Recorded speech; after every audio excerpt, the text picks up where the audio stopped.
नमस्कार दोस्तों, स्वागत है आप सभी का आपके अपने YouTube channel GK search engine पर। तो दोस्तों, आज के इस वीडियो में हम बात करेंगे सेकंड ग्रेड के एग्ज़ाम में जो करंट अफेयर्स के राजस्थान करंट अफेयर्स के क्वेश्चन पूछे गए थे। 7 सितंबर 2025 को जीके का ग्रुप ए का पेपर हुआ है। उसमें कौन कौन से क्वेश्चन पूछे गए थे, आइए जानते हैं। तो जो क्वेश्चन पूछे गए थे, एक था राइजिंग राजस्थान पार्टनरशिप कॉन्क्लेव 2025 का आयोजन करना कब प्रस्तावित है। ये थोड़ा विवादास्पद प्रश्न है क्योंकि इसमें दो ऑप्शन आपको दिए हुए मिलेंगे, एक तो 9 और 10 दिसंबर को, एक 11 और 12 दिसंबर को।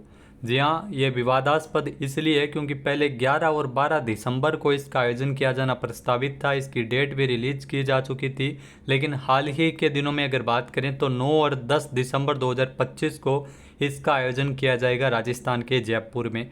1 नंबर यहाँ पर बिल्कुल सही है और 3 नंबर भी सही है कह सकते हैं, क्योंकि पहले से इसकी डेट है वो अनाउंस हो चुकी थी।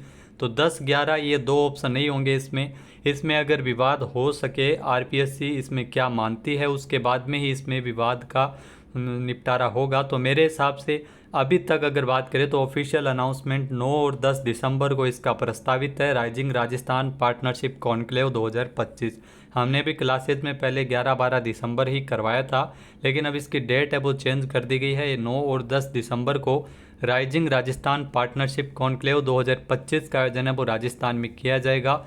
रोजगार के नए अवसर पैदा करने और वैश्विक उद्योगपतियों से जुड़ने का ये अवसर है। जयपुर में इस कॉन्क्लेव का आयोजन किया जाना है और इसी अवसर पर 10 दिसंबर को प्रवासी राजस्थानी दिवस भी आयोजित किया जाएगा।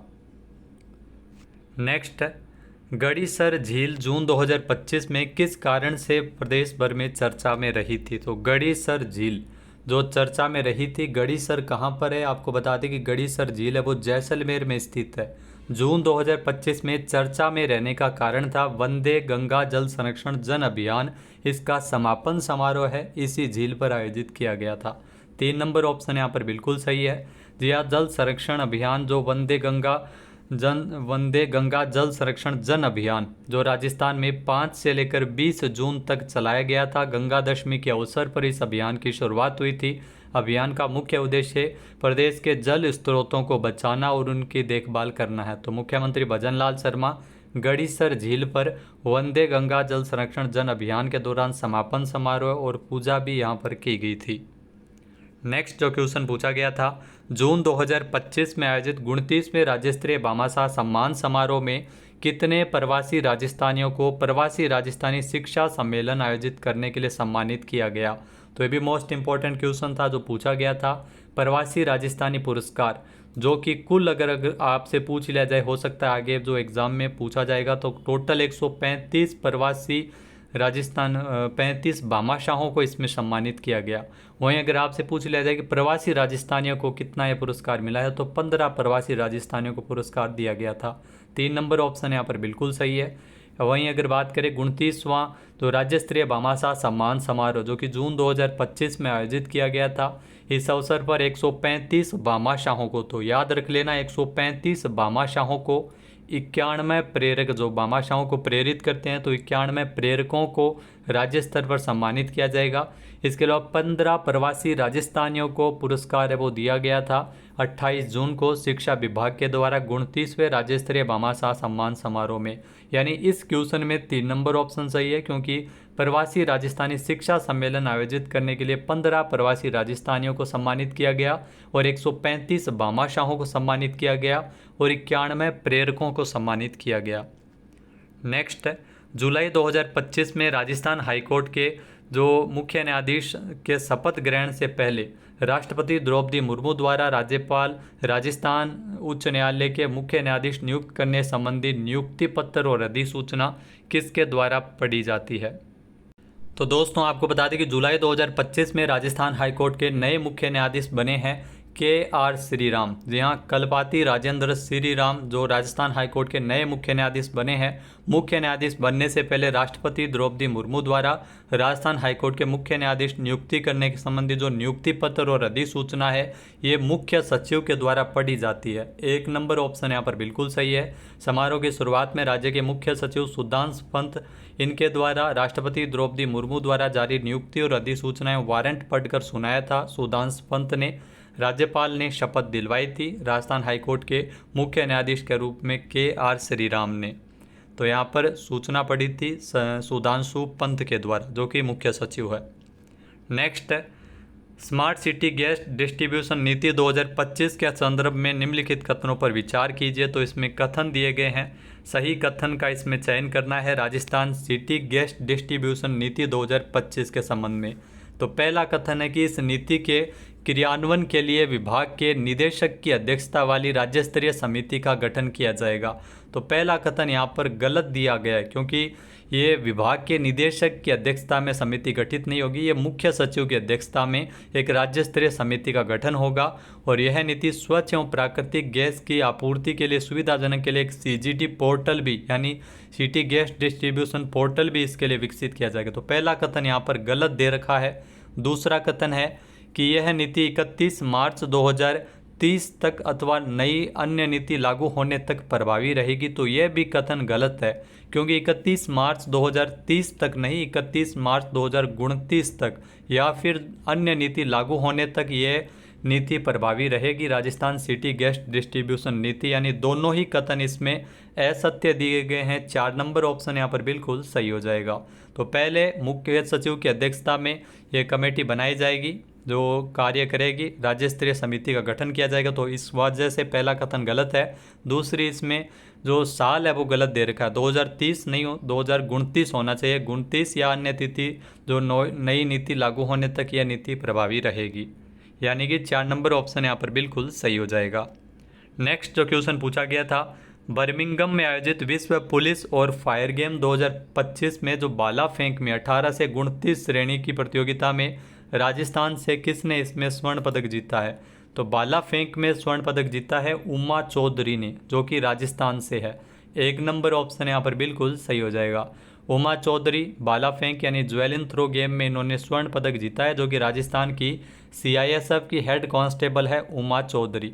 18 से 29 श्रेणी के अंतर्गत इन्होंने भाला फेंक के अंतर्गत स्वर्ण पदक अपने नाम किया है। नेक्स्ट जो क्वेश्चन पूछा गया था, एशिया और प्रशांत क्षेत्र में 12वें क्षेत्रीय 3R सर्कुलर इकोनॉमी फोरम का आयोजन राजस्थान के किस शहर में हुआ था? तो राजस्थान की राजधानी जयपुर में इसका आयोजन किया गया था 3 से लेकर 5 मार्च तक।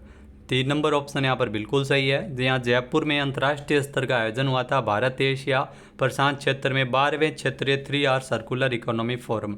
यह आयोजन एशिया प्रशांत क्षेत्र में सतत विकास लक्ष्यों और कार्बन तटस्थता को प्राप्त करने की दिशा में सर्कुलर समाजों को साकार करने की थीम पर इसका मुख्य फोकस रहा था।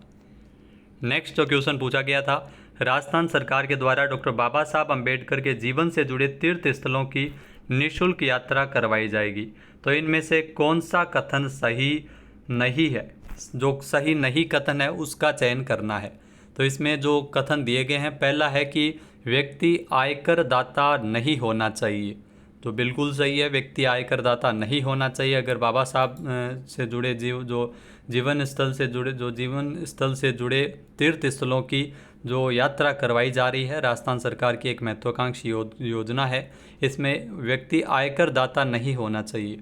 दूसरा है कि योजना का लाभ प्रदेश के अनुसूचित जाति वर्ग तथा अनुसूचित जनजाति वर्ग के मूल निवासी प्राप्त कर सकते हैं। तो यहाँ पर थोड़ा सा मिस्टेक है, क्योंकि यहाँ पर अनुसूचित जनजाति नहीं है, केवल अनुसूचित जाति वर्ग के जो मूल निवासी राजस्थान के निवासी है वो ही इस योजना का लाभ प्राप्त कर सकते हैं। तो यहाँ पर इस वजह से दूसरा कथन अभी गलत है। फिर है कि इस योजना में बाबा साहब के जीवन से जुड़े 5 ऐतिहासिक स्थलों की यात्रा करवाई जाएगी, जो बिल्कुल सत्य कथन है। जहाँ इस योजना के तहत बाबा साहब की जन्मभूमि महू मध्य प्रदेश, दीक्षा भूमि नागपुर महाराष्ट्र, महापरिनिर्वाण भूमि दिल्ली अलीपुर और चैत्य भूमि मुंबई और इंदौर मिल जो मुंबई वर्तमान में जो स्मारक के रूप में विकसित यात्रा यहाँ पर करवाई जाएगी। तो ये यात्रा स्थल है और रेल मार्ग से यात्रा करवाई जाएगी। इस दौरान जितना भी जो आवास एवं भोजन का व्यय है, तो यहाँ पर ये भी कथन सही हो गया। और फिर आवास एवं भोजन का व्यय भी राज्य सरकार के द्वारा वहन किया जाएगा, तो ये भी कथन यहाँ पर सही है। तो पहला कथन सही है, दूसरा गलत हो गया इस वजह से क्योंकि अनुसूचित जनजाति नहीं है। तीसरा कथन भी सही है और चौथा कथन भी सही है, यानी कि 2 नंबर ऑप्शन यहाँ पर बिल्कुल सही हो जाएगा। नेक्स्ट जो क्वेश्चन पूछा गया था, 18 और 19 जून को अजमेर में आयोजित राजस्थान राज्य सीनियर एथलेटिक्स चैंपियनशिप में पुरुषों की 200 मीटर दौड़ स्पर्धा में 21.41 सेकंड के समय के साथ किसने प्रथम स्थान प्राप्त किया था? तो इसमें आपको बता दें कि अंकित कुमार कसवा जो कि चूरू जिले से है, इन्होंने प्रथम स्थान प्राप्त किया था। 1 नंबर ऑप्शन यहाँ पर बिल्कुल सही है। यहाँ 21.41 सेकंड का इन्होंने समय लिया था। 200 मीटर दौड़ जो पुरुषों की स्पर्धा में ये प्रथम स्थान पर रहे थे। 18 और 19 जून को अजमेर में राजस्थान राज्य सीनियर एथलेटिक्स चैंपियनशिप का आयोजन किया गया था। तो इससे रिलेटेड आगे बहुत सारे क्वेश्चन भी पूछे जा सकते हैं। तो खिलाड़ियों में जो टॉपर रहे हैं उनके नाम आपको जरूर ध्यान में रखने हैं। नेक्स्ट जो क्वेश्चन पूछा गया था, राजस्थान राज्य सहकारी क्रय और विक्रय संघ लिमिटेड ने जुलाई 2025, जी हाँ जुलाई 2025 में राज्य की सहकारी समितियों के उत्पादों को अंतर्राष्ट्रीय बाजार तक पहुंचाने के लिए एक एमओयू हस्ताक्षरित किया गया था। और यह एमओयू है वो किसके साथ है वो साइन किया गया? तो यह एमओयू की अगर बात करें तो ये भारतीय राष्ट्रीय सहकारी संघ लिमिटेड यानी NCEL के मध्य एमओयू हुआ था, जो राज्य की सहकारी समितियों के उत्पादों को अंतर्राष्ट्रीय बाजार तक पहुंचाने के लिए एमओयू किया गया था राजस्थान राज्य सहकारी क्रय विक्रय संघ लिमिटेड ने। यानी कि 3 नंबर ऑप्शन यहाँ पर बिल्कुल सही हो जाएगा। और आपको बता दें कि इस एमओयू के जरिए सहकारी समितियों के उत्पादों की इंटरनेशनल मार्केट में पहुँच होगी। तो दोस्तों ये थे राजस्थान करंट अफेयर्स के वो क्वेश्चन जो आज हुए एग्जाम में पूछे गए थे। जैसा कि आप देख सकते हैं 135 भामाशाहों को सम्मानित किया गया, जिसमें 15 प्रवासी राजस्थानी भामाशाह भी इसमें सम्मानित हुए थे। इसके अलावा राजस्थान में कौन सा जो भारत एशिया प्रशांत क्षेत्र 12वें क्षेत्रीय 3R सर्कुलर इकोनॉमी फोरम ये जयपुर में आयोजित हुआ, डायरेक्ट एशिया का ऐसा क्वेश्चन पूछा गया था। फिर जो एग्जाम में पूछा गया था, उमा चौधरी ज्वेलिन थ्रो की प्लेयर है, स्वर्ण पदक विजेता रही थी। ये उमा चौधरी विश्व पुलिस गेम्स जो आयोजित हुए थे, उमा चौधरी अमेरिका में विश्व पुलिस गेम्स में इन्होंने जो स्वर्ण पदक जीता था। इसके अलावा अगर बात करें तो 11 और 12 दिसंबर को राइजिंग राजस्थान पार्टनरशिप कॉन्क्लेव, यहाँ पर मैंने 11 और 12 दिसंबर इसीलिए करवाया था कि उस समय 11 और 12 दिसंबर इसकी डेट थी। अब इसका 9 और 10 दिसंबर को जब मैंने राइजिंग राजस्थान को लेकर एक स्पेशल वीडियो भी इसी चैनल पर प्रोवाइड करवाया था, जिसमें राइजिंग राजस्थान पार्टनरशिप से संबंधित जितने भी जो सबमिट हुआ पिछले साल, इस साल कब होगा, प्रवासी राजस्थानी दिवस कब मनाया जाएगा, तो उसमें आपको 9 और 10 दिसंबर देखने को इसलिए मिलेगा क्योंकि सरकार के द्वारा ऑफिशियल अनाउंसमेंट भी की गई है और 10 दिसंबर को प्रवासी राजस्थान दिवस मनाए जाने की भी घोषणा की गई है। तो दोस्तों ये थे वीडियो, कैसा लगा कमेंट करके ज़रूर बताइएगा। जय हिंद, जय भारत, जय राजस्थान।